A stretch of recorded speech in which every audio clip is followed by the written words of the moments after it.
What's up? I just saw Captain Marvel and I wanted to give an interesting response to it. I wish that I would have seen this movie before I saw Avengers Endgame because there are important things that happen in this movie and it turned out to be a lot better than what I thought it was going to be.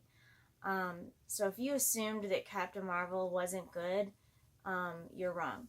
You should go see it. Um, so what happens in the movie is, well, part of the movie is she has blonde short hair and she's holding a blue cube that they call a tesseract. And when I saw that, it has all this power and stuff. And so when I saw certain parts of this movie, I was like, I dreamt about that. I had a dream about a woman like her, and I had a dream about a blue cube. And so I'm going to read this dream.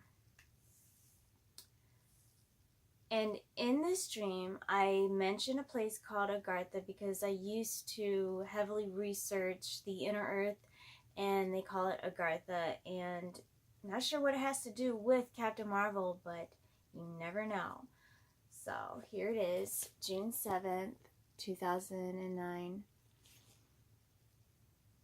Last night I had a dream that I went to Agartha, the inner world of Earth.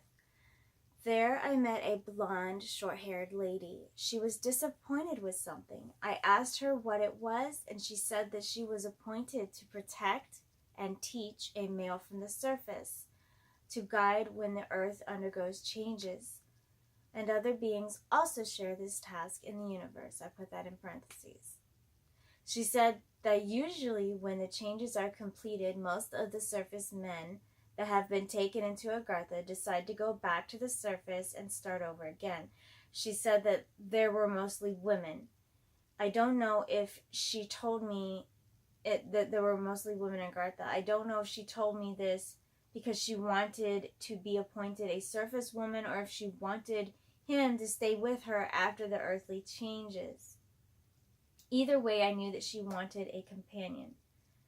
And so that was an interesting dream. I wasn't sure what to think about it. And then another dream that I had that same night, I was drifting through space.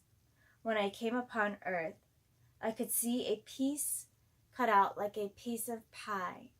But I could see, this must be like part of the same dream because it still has to do with the inner Earth.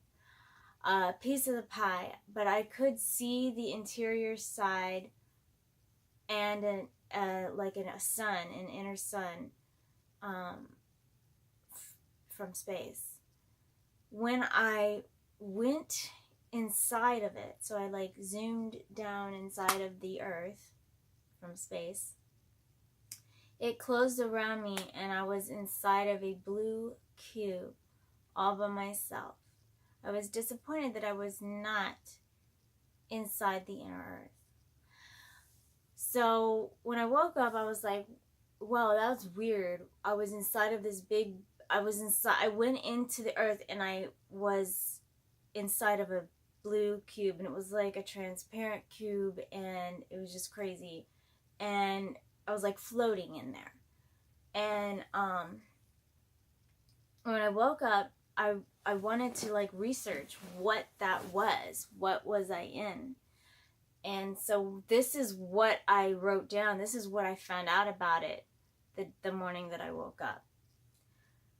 And this has to do with the movie, but if you haven't seen it, you should go see it.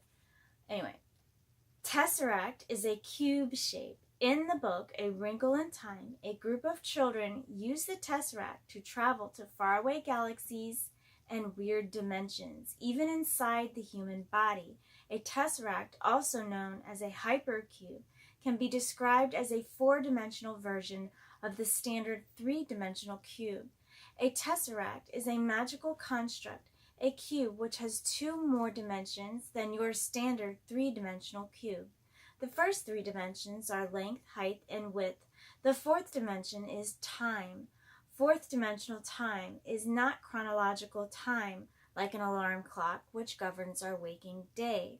Rather, we are talking about time which is not measured with minute hands. We are talking about time, fluid as water, flowing independent of chronological time. This time can be folded, manipulated, and traveled on as though it were a road. The fifth dimension describes the ability of the Tesseract to travel to other dimensions, realities, and possibilities. Tesseraction can be used for the purpose of summoning spirits, interdimensional time travel, divination, and consensus, and to change your consensus reality. And that is what I wrote. So if you have seen the movie, you will understand why it reminded me of this dream in particular. And it's really interesting that 10 years ago, I had a dream that had a lot of reflections of that dream in the Captain Marvel movie. But that's not the only movie that I've seen that I've dreamt about or had dreamt of parts of the movie before I saw it. But that's just the one that I wanted to share today. So thanks for listening. Have a great day. Bye.